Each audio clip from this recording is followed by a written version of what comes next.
Braids are a frequent challenge facing grooming artists.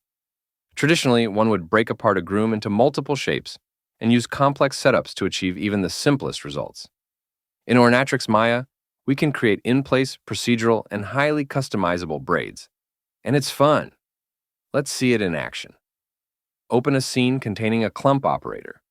Select it in the operator stack and click the Clump Hairs tool. Click Edit Individual Clumps button to enter Clump Manipulator tool.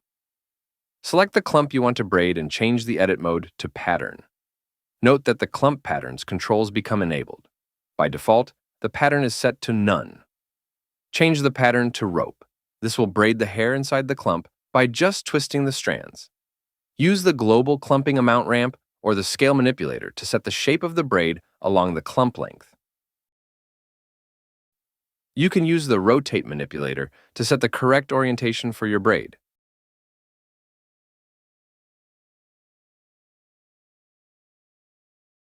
Adjust the frequency to stretch or squeeze the pattern. Change phase value to move the pattern up and down. Change the thickness parameter to adjust how thick individual stems inside the braid should be. Note that value of 1 will use the default thickness, which should work well for most cases. Now let's move the position manipulator further along the clump's length. Set the pattern here back to None.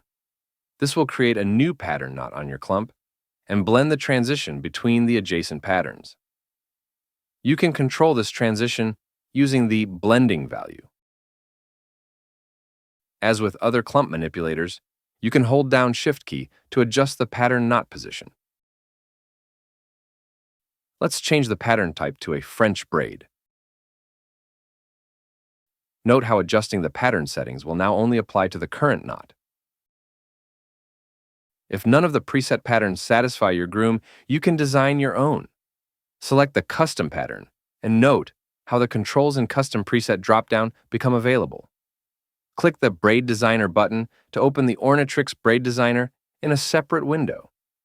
Unless starting from scratch, it will display your current pattern with all settings intact.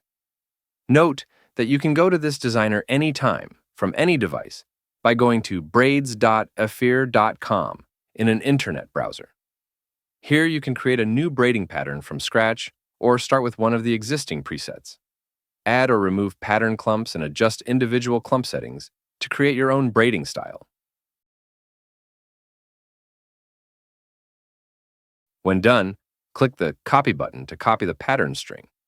Go back to Maya and press Paste from Clipboard to set the pattern which you designed. You can save and share this string with others. Using the techniques we just covered, you are empowered to create complex grooms with just a few clicks of your mouse. Share your thoughts in the comments and subscribe for more updates and tutorials.